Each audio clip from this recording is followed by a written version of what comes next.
There has been much excitement among the Writing the Land poets about today's first speaker, poet Ross Gay.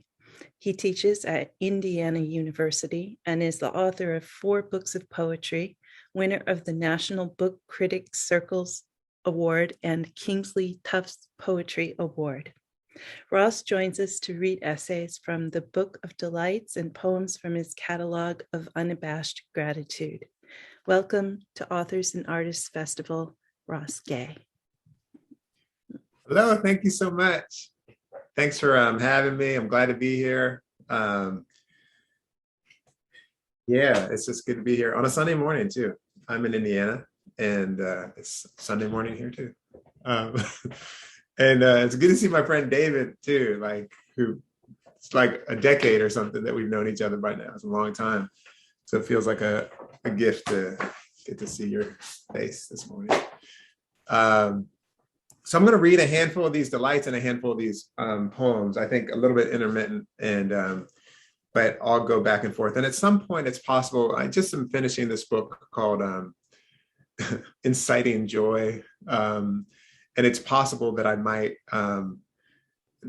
dip over to that kind of toward the end of the reading. Maybe I might read the introduction to that book. Actually, we'll see.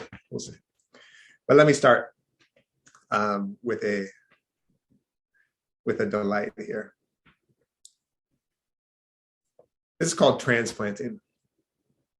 Today I have smuggled 3 fig cuttings onto a flight. And so let me just tell you too, for those of you who don't know, the Book of Delights is a book of essays, short essays, written.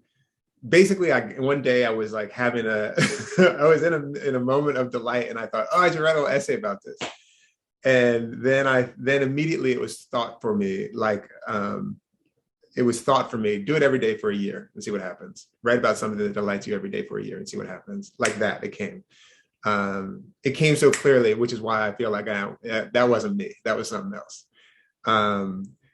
And I did that more or less. And I gave myself 3 rules: do it every day, which I got close to. I probably wrote between 270 and 300 of these things. Write them by hand and write them quickly. And that's basically the structure or the constraints by which this book came to pass. So every day I just try to not try, and I didn't have to do a lot of trying actually. I would just kind of open my eyes a little bit and be like, oh, I'm on a Zoom call and someone has a bird on their shoulder. Delight, that's easy. And then, why does it delight me? And then that's how the essay kind of comes to pass. Why? Well, why? What is so delightful about that? And I could do it, and maybe I'm going to do it because I'm writing another book of delights right now. Transplanted. Today, I have smuggled 3 fig cuttings onto a flight from Philadelphia to Detroit. Truth be told, no smuggling has occurred, given as I was carrying the things, open and notorious, their roots tucked into some moist compost in a plastic bag.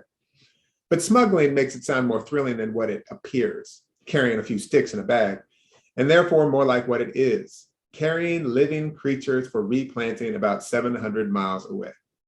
Which, you might have already gone there, given as I've told you already they're figs, is another way of saying I'm carrying joy around in my bag.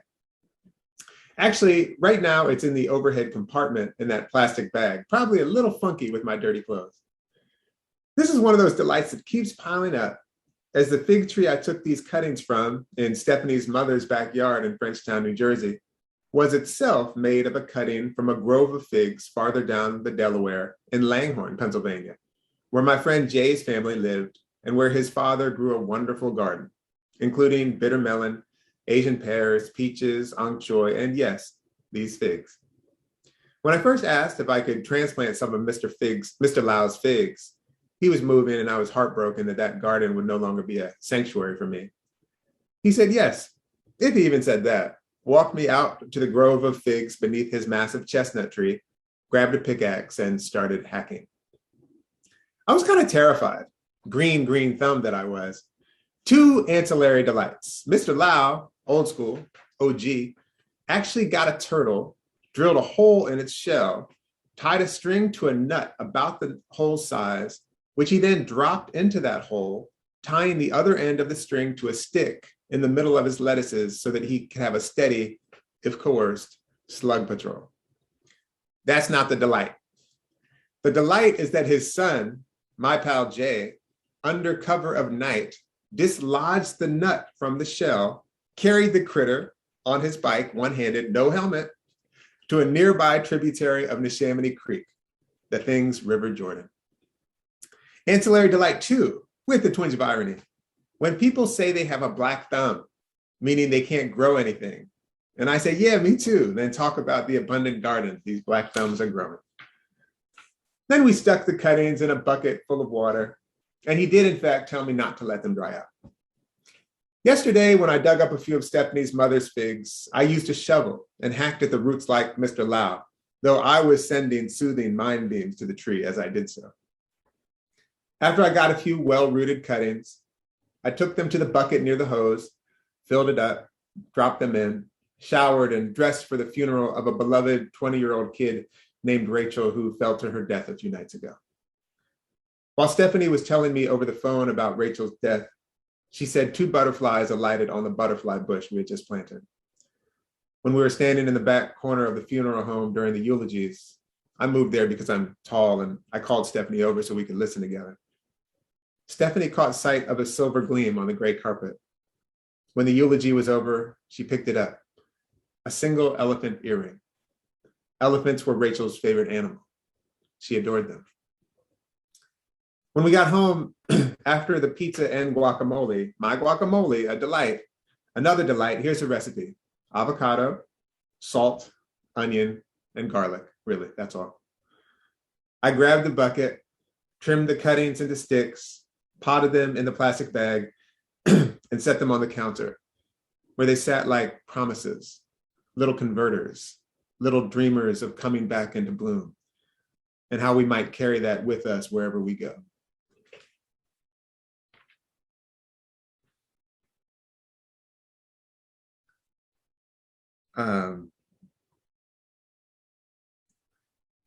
This one is called Blowing It Off. When I began this gathering of essays, which, yes, comes from the French essay, meaning to try or to attempt, I planned on writing one of these things, these attempts, every day for a year. When I decided this, I was walking back to my lodging in a castle, delight, from 2 very strong espressos at a cafe in Umbertide, delight, having just accidentally pilfered a handful of loquats from what I thought was a public tree, but upon just a touch more inspection was obviously not, delight, and sucking on the ripe little fruit, turning the smooth gems of their seeds around in my mouth as wild fennel fronds wisped in the breeze on the roadside, a field of sunflowers stretched to the horizon, casting their seedy grins to the sun above, the honeybees and the linden trees thick enough for me not only to hear, but to feel in my body, the sun like a guiding hand on my back saying, everything is possible, everything. My mother, who has not always been keen on praise, has these days, for some reason, been praising my discipline. Maybe it's because I have a kettlebell practice, or I never eat bacon. But since she said it, and she's my mom, I tend to think it might be true. The first essay or try or attempt that I skipped was on day 4. Believe me, I had good reason for blowing it off. I can't remember it now, but it was convincing. Probably I got tired and thought, oh, I'll just write 2 tomorrow. Except when tomorrow actually came around, I was daunted at the prospect of trying 2 in the same day. One try is hard enough. One try is hard enough. What if both attempts were awful? I'm dramatizing what was probably the minutest chatter in the Siberia of my mind. Or so deep, I doubt I even heard it. Or instead, perhaps I quickly revised my position to regard the occasional lack of discipline. Let me call it failure. No, let me call it blowing it off into a delight. Rather than putting Ross on the rack and whipping him with a cat o' nine tails, what is that? And pouring alcohol all over the wounds, antiseptic? And then flicking matches at him and telling him to dance, you lazy, worthless goat turd. Are you asking how you can be on the rack and dance at once? Me too. I decide Despite all the disciplinarians breaststroking the slick and gooey folds of my noggin, double fisting sickles, swinging at anything that looks too glad to just blow it off. An apropos ancillary delight, the word whatevs. I was probably absent 5 times in 13 years of primary school, despite having had 2 surgeries and pretty serious asthma, breaking a few bones, and not infrequently falling hard on my face. I had a paper route for most of those 13 years, and literally, not like the kids say literally, I mean literally, never skipped a day.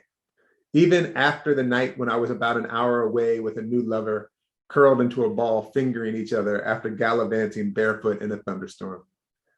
And I would have rather died than miss basketball practice, the first part of which I did, in fact, miss 2 days before the playoff game against Upper Merion, where I had to be prepared because they also had a big old bruiser in the post, and we won by 7, but still, I woke in a panic and got there fast as I could on the verge of tears, apologizing profusely to Coach Simon.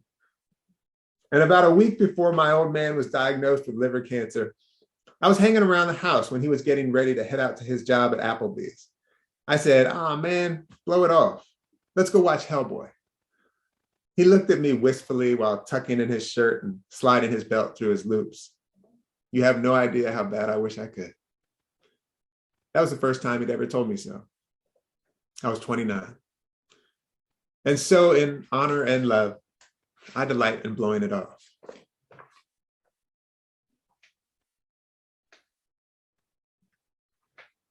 This is called An Abundance of Public Toilets.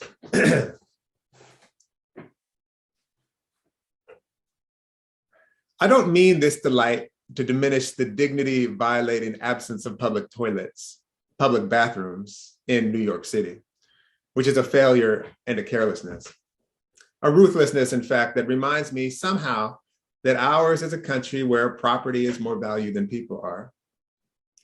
Nor do I want this delight, which was occasioned by the lavatorial deprivation New York City is, which every one of you has a friend with a bad story about, to be a delight about deprivation. Though it might be that deprivation and the alleviation or deprivation of that deprivation is one of the sources of delight. Source is the wrong word. The unveilers, the ticklers, some word that explains how delight originates in the delighted is what I mean, and is simply stimulated or awakened. Not too long ago, I was buying some lumber at the local hardware store to build a raised bed. It was summer, melon season, a time of year I tend to be abundantly hydrated. As I was sliding my 2x12s into the car, I realized I needed to pee. Like really, really. But for some reason, I felt shy asking to use the loo. I want an espresso anyway, and I figured I'd just pull into the bakery around the corner. Except when I got there, all the parking was taken. And now it was bad. Real bad. And so I started looking around for abandoned buildings or little clutches of trees where I could piss, but I had no luck, being more or less downtown. Not to mention the muscles of my mid and lower back were now starting to seize up, thanks to whatever taxing physiological business clamps the urethra shut. I had a friend once who had to pee bad, but being a new guy at a law firm in a meeting that wouldn't stop, he held it for a very long time till the meeting did finally stop. And while removing his member from his slacks at the urinal, fainted. I will never forget this story. And given as mine is a small town and mine is a public-ish occupation, I thought better of pulling into the parking lot next to the family video and letting loose against the wall in full view of everyone on Grimes Street. One of them, of course, would be an old student of mine who got a C-, capturing my indecent exposure with his phone for later upload. I chose instead to pee my pants in my car. I peed and peed in my pants, my shorts in my car. And then I peed some more. I just gotta say something. I can see some faces, and Liz, you're making a face of disapproval. I gotta say,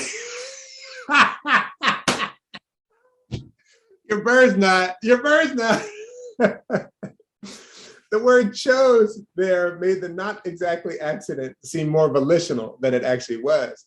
Though driving while in a bathroom panic is unsafe, and so I approve of my choice for that reason too. Regardless, the delight of the car peeing was in the alleviation of the mental and physical anguish of holding the pee in. It was a deprivation of a deprivation, and the delight for it was a delight, as the vinyl seats of my Subaru became a pool of well-hydrated urine, would not have occurred had the original deprivation, having to pee and nowhere to do it, not occurred. Yeah, some shame and such. This essay's helping me work it out. I fully understand that this delight and what is coming to look like an appeal to you to view it as such might not be a delight for you. Delight is like that. All the same, it seems illuminating. And so it was that when I was in Greenwich Village, again well hydrated, but this time from coffee, without a bathroom, and I asked the barista where he might urinate if he couldn't pee in the place where he just spent $4.50 for a short fucking Americano. He pointed to the park across the street, which had a porta potty. When I entered, I found that it was a very clean porta potty. And urinating, I noticed for the first time, standing up and kind of tall like I am, that the tops of porta potties have screens that you can look out of, which I did. Like I was in a confessional, like I was a priest, watching the parishioners walk by as the noon bells to the nearby church started to ring.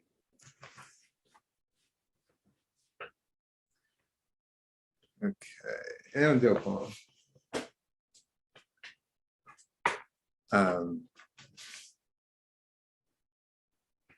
Here's a poem that I just kind of opened to. I haven't read this out loud for a long time, but it was worthwhile. It's called Isaac. It's a Bible poem, actually. Midrashic, as Alicia Ostriker taught us about at school. Isaac. There were 6 things I saw on the way: a grasshopper twirling through the dust, a cattail's neck snapped, a rock broke open to blood-red quartz, hoof prints, a red-breasted blackbird singing in a cluster of fig trees, the cluster like a clutch of hands, though my father's hand wrapped around my wrist kept it quick. And then his hand around my neck and drawing a blade and looking at the sky with my face pressed against the rock. And for millennia, an angel sent by God to stay the hand. When my father drew me into his arms, the tears and snot gathering in his beard, I saw my brother riding his horse down the rock-strewn path. I saw him slide the arrow in its quiver and never look back. I have news for you. The fathers are lying. They can't help themselves. This is called Poem to My Child, If Ever You Shall Be. And this is after the poet, Steve Scafidi, beautiful poet, Steve Scafidi. The way the universe sat waiting to become, quietly in the nether of space and time, you too remain some cellular snuggle dangling between my legs, curled in the warm swim of my mostly quietest self. If you come to be, and who knows, I wonder, little bubble of unbudded capillaries, little one ever a swirl in my vascular galaxies, what would you think of this world that turns itself steadily into an oblivion that hurts and hurts bad? Would you curse me, my careless caressing you into this world? Or would you rise up and, mustering all your strength into that tiny throat that one day, no doubt, would grow big and strong, scream and scream and scream until you break the back of one injustice, or at least get to your knees to kiss back to life some roadkill? I have so many questions for you. For you're closer to me than anyone has ever been, tumbling as you are this second through my heart's every chamber, your teeny mouth singing along with the half-broke workhorse's steady boom and gasp. And since we're talking today, I should tell you, though I know you sneak a peek sometimes through your father's eyes, it's a glorious day. And there are millions of leaves collecting against the curbs, and they're the most delicate shade of gold we've ever seen, and must favor the transparent wings of the angels you're swimming with, little angel. And as your mother, well, I don't know. But my guess is that lilac bursts from her throat, and she is both honeybee and wasp and some kind of moan to boot, and probably she dances in the morning. But who knows? You'll swim beneath that bridge if it comes. For now, let me tell you about the bush called honeysuckle, that the sad call a weed, and how you could push your little sun-licked face into the throngs and breathe and breathe. Sweetness would be your name, and you would wonder why 4 of your teeth are so sharp and the tiny mountain range of your knuckles so hard. And you would throw back your head and open your mouth at the cows lowing their human songs in the field and the pigs swimming in shit and clover and everything on this earth, little dreamer of the new world. Holy, every raindrop and sand grain and blade of grass worthy of love and love and love. Tiny shaman, tiny blood thrust, tiny trillion cells trilling and trilling, little dreamer, little hard hat, little heartbeat, little best of me.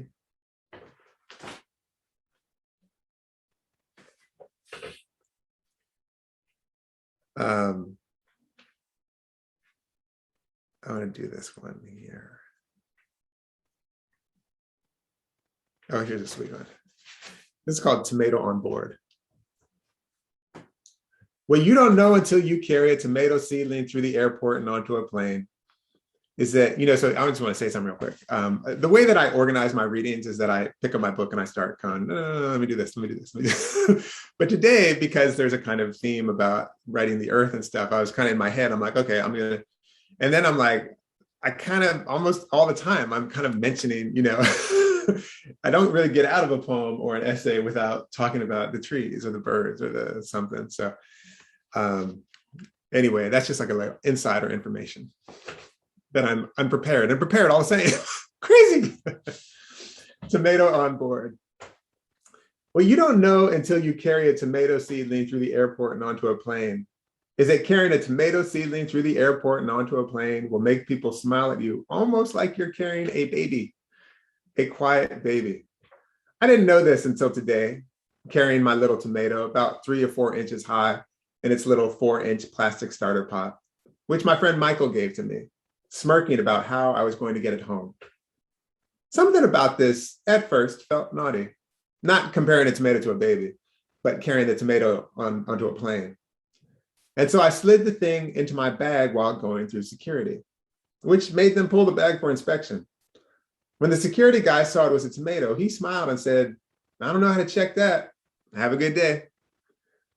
But I quickly realized that one of its stems, which I almost just wrote as arms, was broken from the jostling, and it only had 4 of them. So I decided I better just carry it out in the open. And a shower of love began. It was a shower of love I also felt while carrying a bouquet of lilies through the streets of Rome last summer. People, maybe women especially, maybe women my age-ish and older especially, smiling with approval. A woman in a house dress beating out a rug on a balcony shouted, "Bravo!" An older couple holding hands both smiled at me and pulled into each other, knitting their fingers together. My showers might have been disappointed to know I wasn't giving the lilies to a sweetheart, but to my friends Damiano and Moira, who had translated a few of my poems into Italian and were so kind as to let me stay at their place a couple nights while I was passing through. On the way to the vegetarian restaurant Damiano's ex-wife owns with her partner, we walked by what I'm pretty sure Damiano said was the biggest redbud tree in the world. It stretched for yards, lounging periodically onto the mossy earth. Its beautiful black bark glistened by the streetlights. Though translation is an act of love, so my showers needn't be disappointed at all. Before boarding the final leg of my flight, one of the workers said, "Nice tomato," which I don't think was a come on. And the flight attendant asked about the tomato at least 5 times, not an exaggeration, every time calling it my tomato. "Where's my tomato? How's my tomato? You didn't lose my tomato, did you?" She even directed me to an open seat in the exit row. "Why don't you guys go sit there and stretch out?" I gathered my things and set the little guy in the window seat so she could look out. When I got my water, I poured some in the little guy's soil. When we got bumpy, I put my hand on the little guy's container, careful not to snap another arm off. And when we landed and the pilot put the brakes on hard, my arm reflexively went across the seat, holding the little guy in place, the way my dad's arm would when we had to brake hard in that car without seatbelts to speak of, in one of my very favorite gestures in the Encyclopedia of Human Gestures.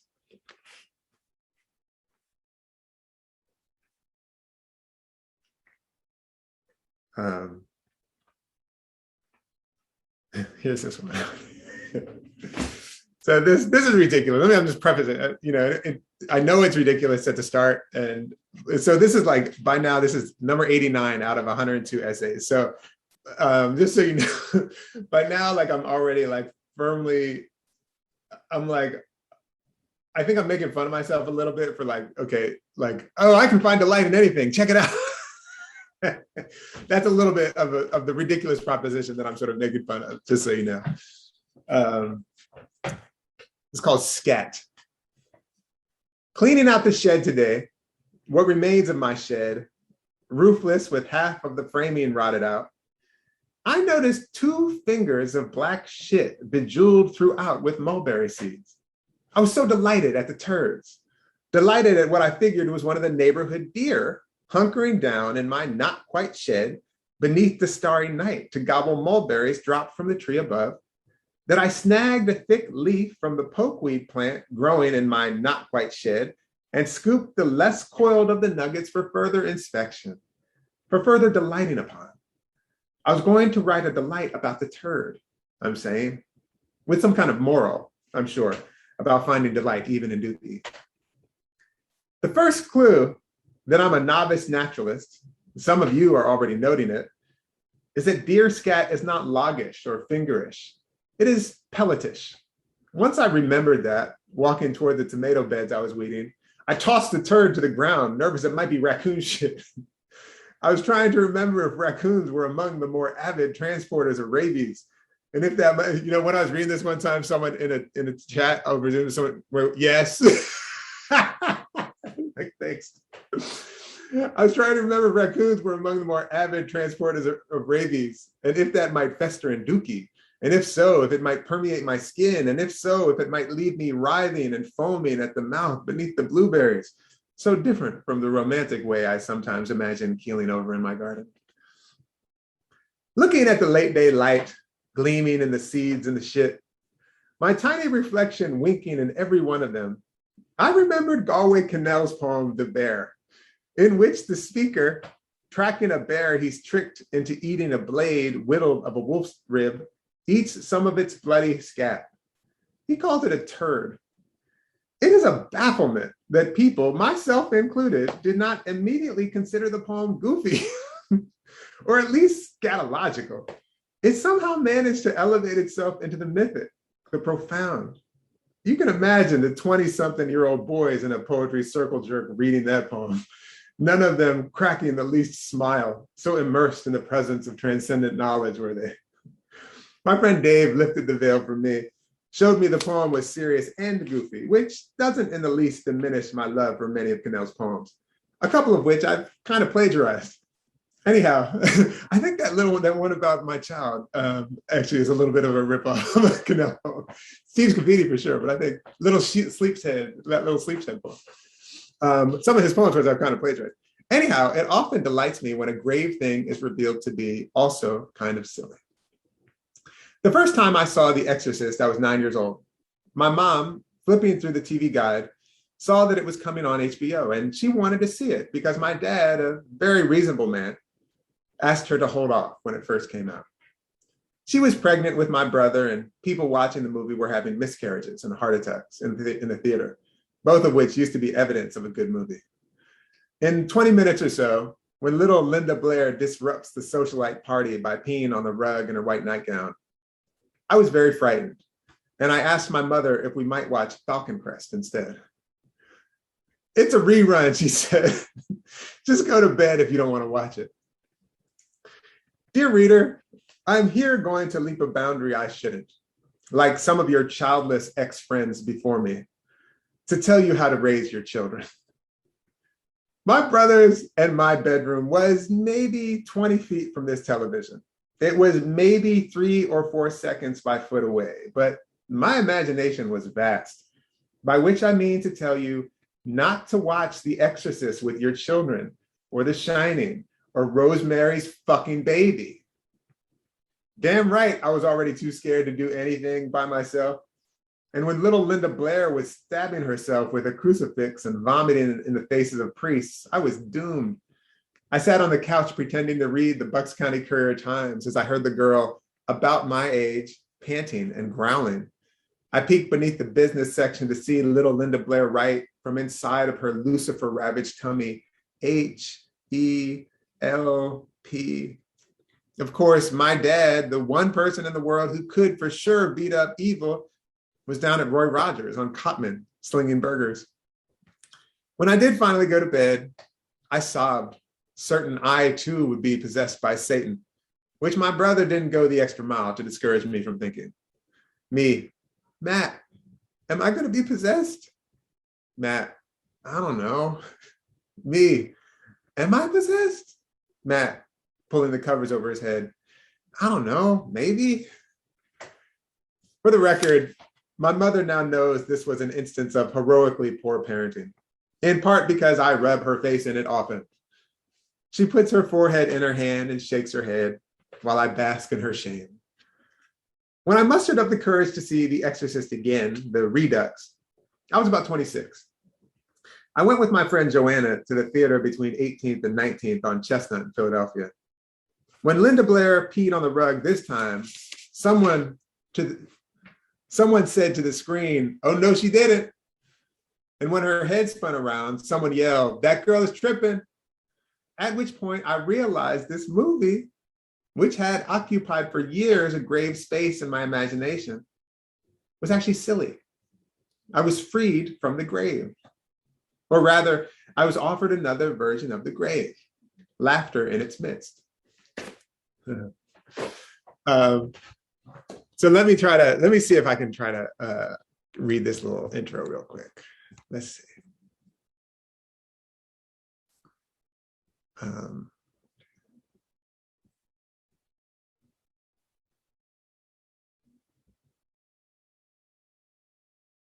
Yeah, I think I can.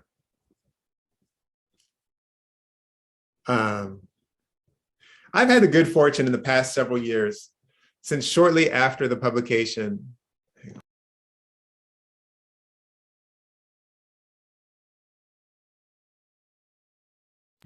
Okay.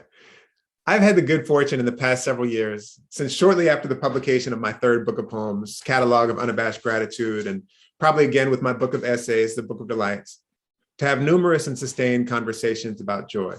So this is the introduction to this new book. These conversations might happen during question and answer sessions, in interviews, or even in the book signing line.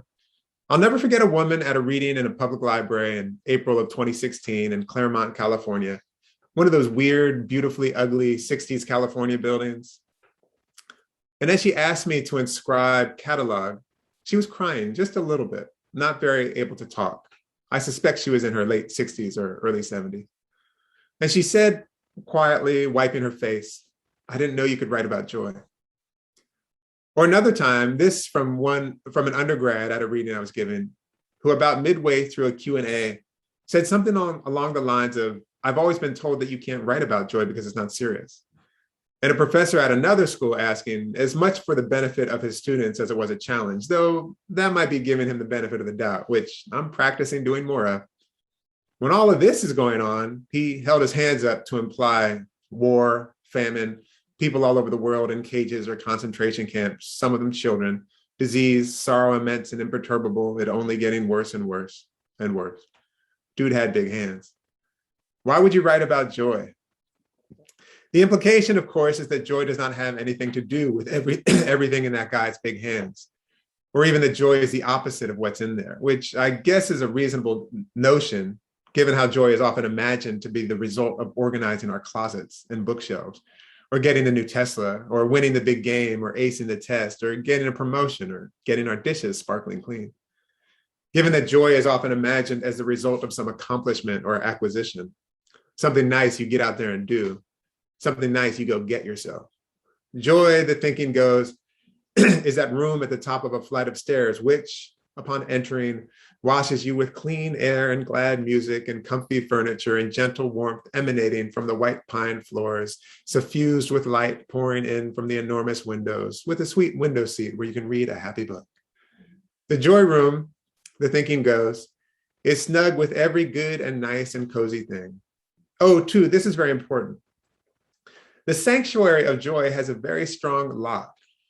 For when heartbreak, which it should be noted, usually lives in a filthy back corner of the back room of the basement, where the stone walls are always wet and flickering with roaches, and the drain with the furry green stuff crawling from it never all the way screws down, gets loose and comes sniffing around the keyhole, throttling the door, trying to get in. Perhaps in the form of your father dead, or your mother despondent, or your cousin shot herself in the chest, or your buddy stabbed to death, or your dutiful and troubled mind, or the most beautiful ball player you ever coached at last let off the machine, or your child won't forgive you, or you can't get your medicine, or your beloved doggy's cough won't stop, or the forest you love logged, or the school shut down, or they poison the water again, or they put a highway through again, or another species gone, or it's raining in Greenland, or. You get my point. It's a kid's fantasy by which we grown-ups seem as seduced as plenty of kids to imagine any emotion discrete from any other. But it strikes me as a particularly dangerous fantasy, by which I also mean it is sad, so goddamn sad, that because we often think of joy as meaning without pain or without sorrow, which, to reiterate, our consumer culture has us believing is a state of being we could buy, that not only is it sometimes considered unserious or frivolous to talk about joy, i.e., but there's so much suffering in the world.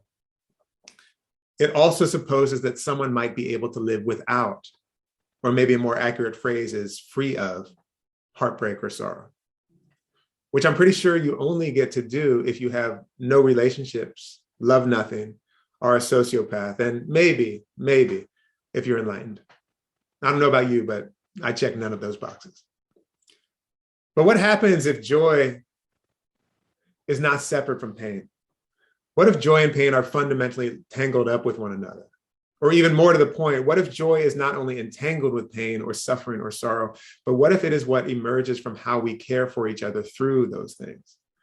What if joy, instead of refuge or relief from heartbreak, is what effloresces from us as we help each other carry our heartbreaks? Which is to say, what if joy needs sorrow? Or what Zadie Smith in her essay calls joy, in her essay Joy calls the intolerable for its existence. If it sounds like I'm advocating for sorrow, no. Besides, sorrow, unlike joy evidently, doesn't need an advocate. Given as, to quote the visionary blind man Pozzo in Samuel Beckett's play Waiting for Godot, we're born astride a grave, i.e. we and everything and one we love will one day, maybe today, die. I think sorrow is going to be just fine. Like Gwendolyn Brooks says about death, one of sorrow's chauffeurs, it's just down the street. It's the most obliging neighbor, can meet you at any moment. Whereas the Jackson 5 sing, not in the voice of sorrow, but kind of, I'll be there. But what I am advocating, and adamantly so, is that rather than quarantining ourselves or running from sorrow, rather than warring with sorrow, we lay down our swords and invite sorrow in. I'm suggesting we make sorrow some tea from the lemon balm in the garden.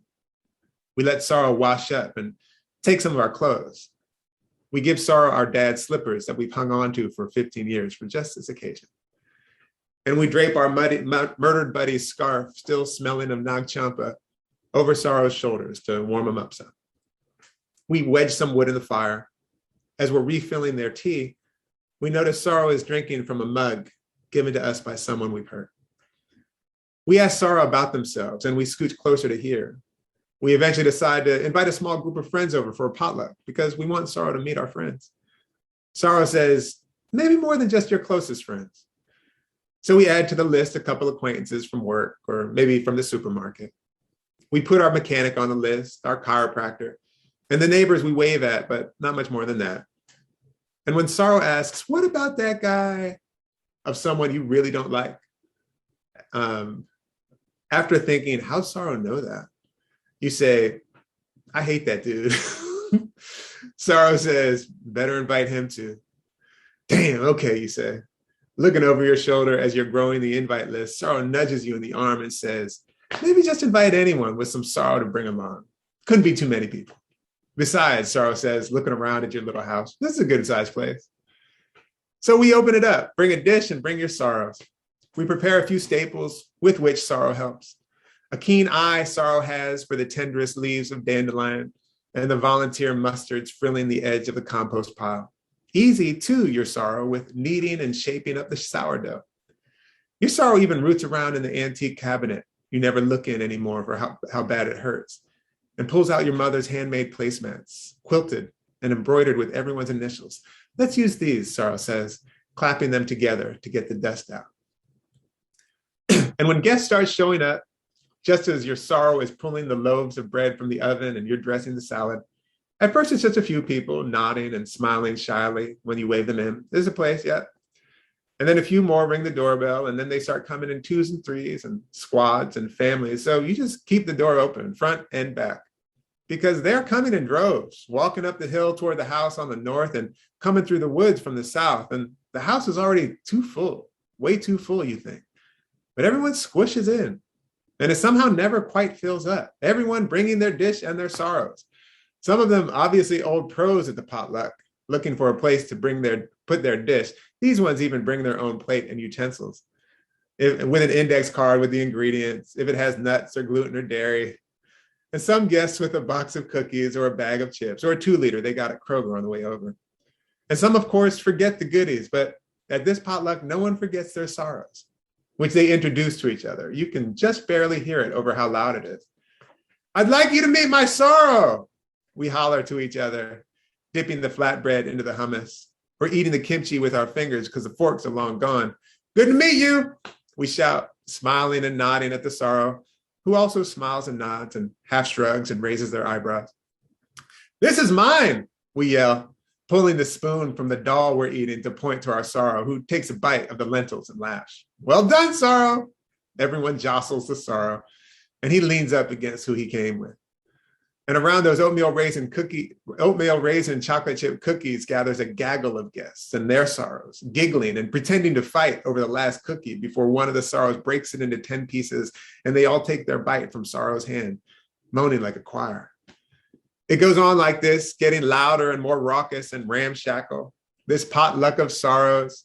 A lamp gets knocked off the table. A jade plant topples from the mantle, its clay pot splintering into shards, which a few people promptly set about cleaning up and getting the plant repotted. The dog gets stepped on and the cat steering clear, looking in from the beech tree out front.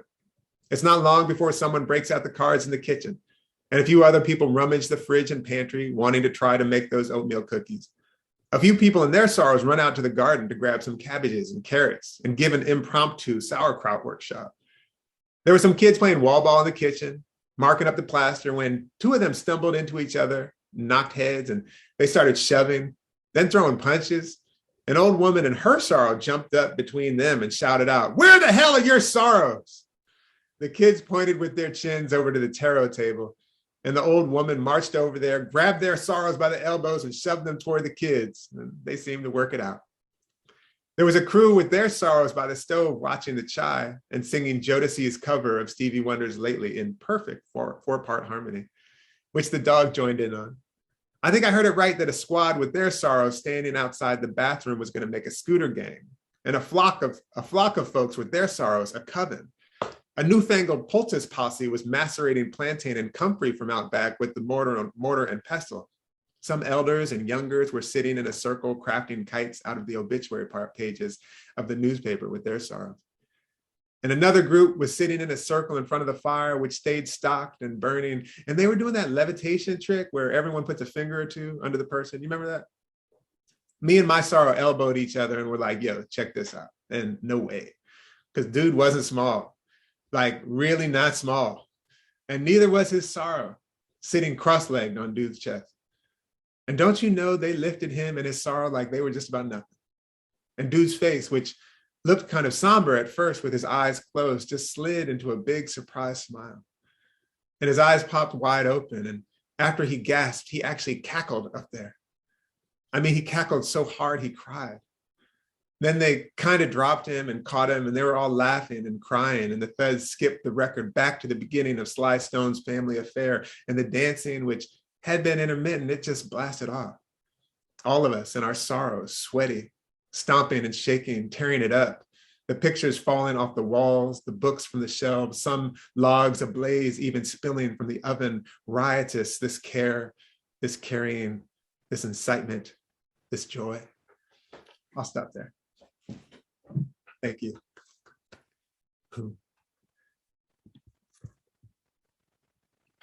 Okay, so I forget how we're doing questions. How are we doing questions? Do I read them? I can read them out to you. So people who would like to ask a question, please type them into the Q&A. We have a couple to start with. Jenny says, Ross Gay, a delight. Nah, thank you. I like that kind of question. Andrew writes, this is not a new notion, is it? The deeper that sorrow carves into your being, the more joy you can contain. From K. Gibran. Oh, yeah. You know what? Someone told me that recently. They were kind of pointing that.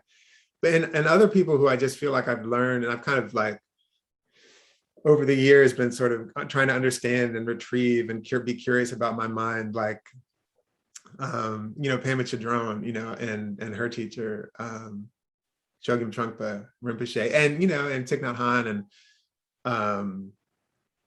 and other folks too, who I think they show us the sort of the depth of our, I don't know, something about our capacity to sort of tend to our sorrow is completely related to our capacity to feel joy. And the opposite true as well. The harder we fight to resist and not be familiar or intimate with our sorrow, the less likely we are to be familiar or intimate with joy. It just seems like that's. But yeah, so yes, absolutely. There's a long train of teachers who I'm kind of joining up with, trying to. Robin writes, love you, Ross Gay, for delight and joy. Do you write about anger or rage? Yeah, good question. I mean, this next book coming out is a fairly rageful book, actually. I heard myself say one time to a friend that my rage was florid. And I think I always have written about rage. In fact, that little Bible poem that Isaac, it's just sort of like doing this. I said midrashic because at Drew University, but she also taught elsewhere.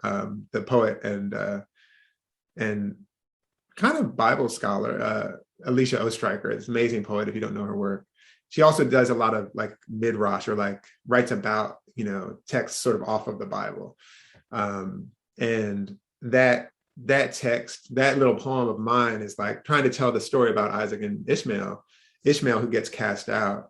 His mother is Hagar, was a servant, a slave, but the story itself, it splits the kids apart.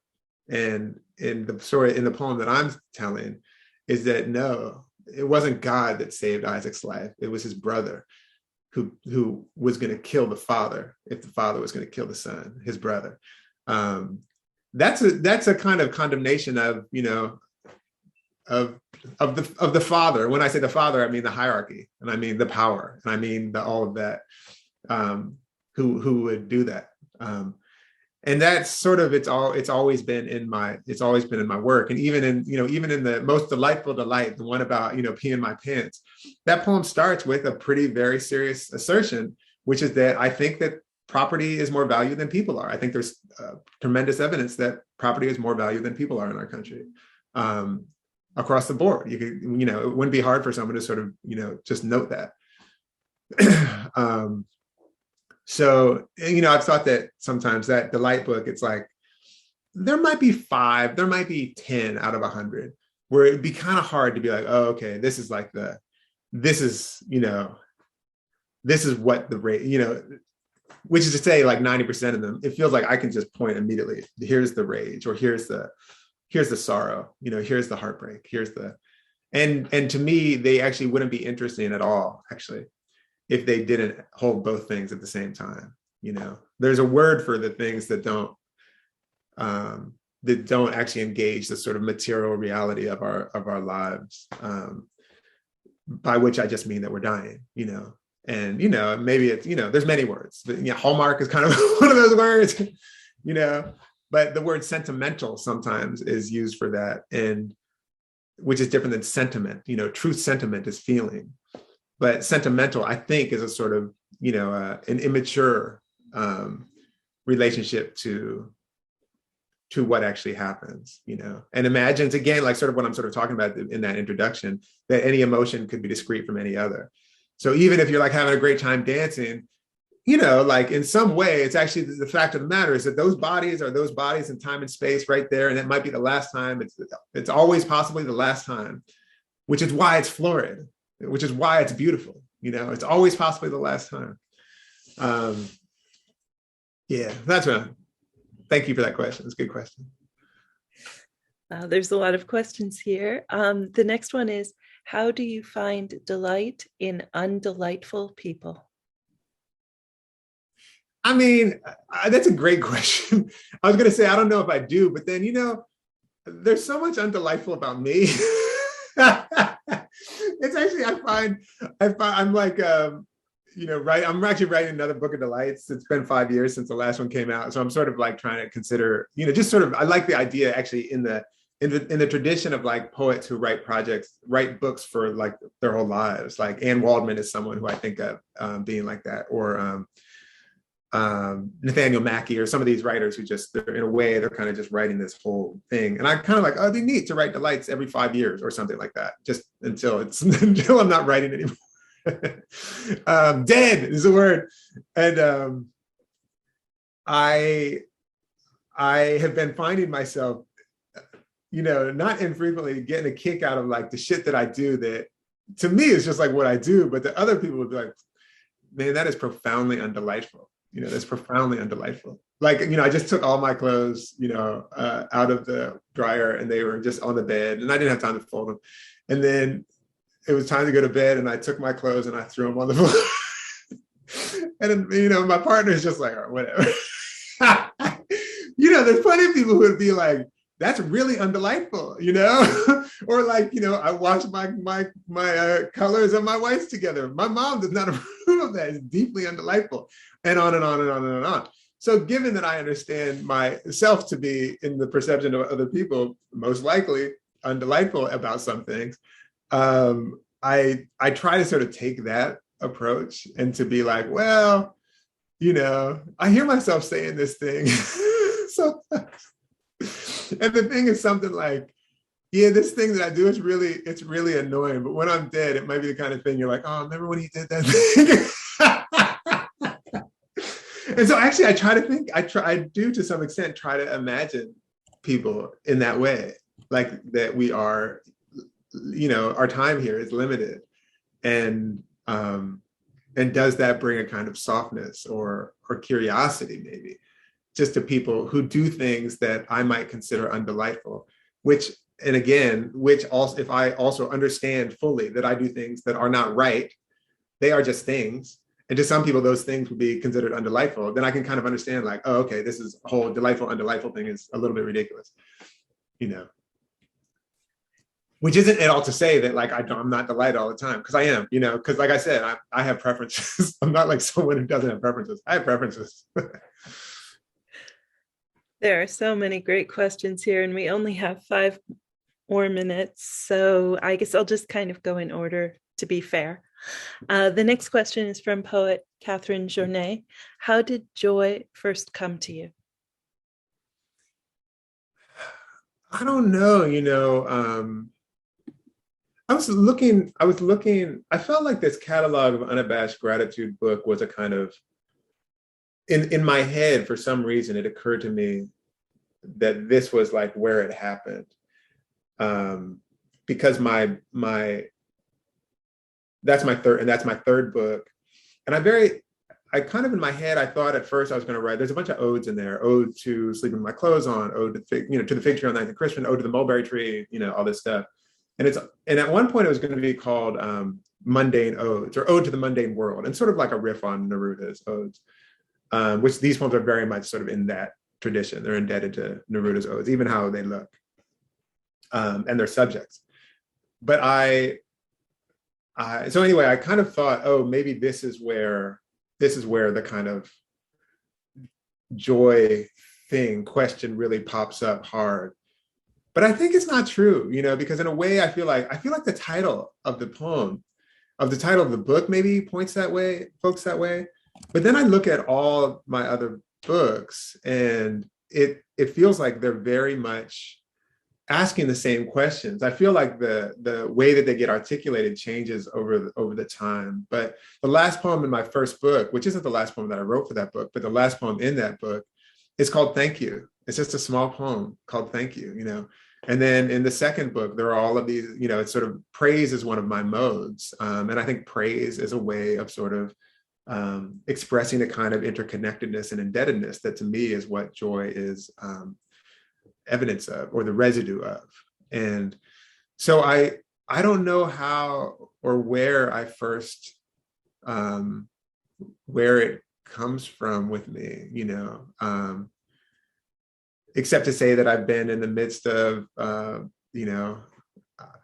could just say that I've been the beneficiary of intense, innumerable, never calculable amounts of care, and have also been lucky enough to have whatever be like, hey, notice that, Well, we have 2 minutes, so I guess I'll just ask the most easy question. Can you give us details about when your book is coming out?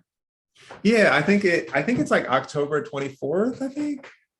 It's called Inciting Joy. And and we're just hammering out all the details right now, but we're doing the copy edits and getting it into good shape. And I'm excited. It's like all these essays where I sort of contemplate how I really try to think hard about what this thing called joy is. But I'm thinking about like joy in pickup basketball, joy and skateboarding, joy and gardening, joy and gratitude, joy and dancing. So all of these sorts of, I have all these subjects, joy and time. I have all these sort of subjects by which I kind of get into this question and try to contemplate like what it means, what it is, all that stuff. Yeah. Well, I want to thank you so much for being with us today. Yeah, it's good to be here. Yeah. All the poets are very excited. And the next up is a poet who was one of your students, David Cruz. Great. So thank you so much for being here. We really appreciated it. My pleasure. Thank you.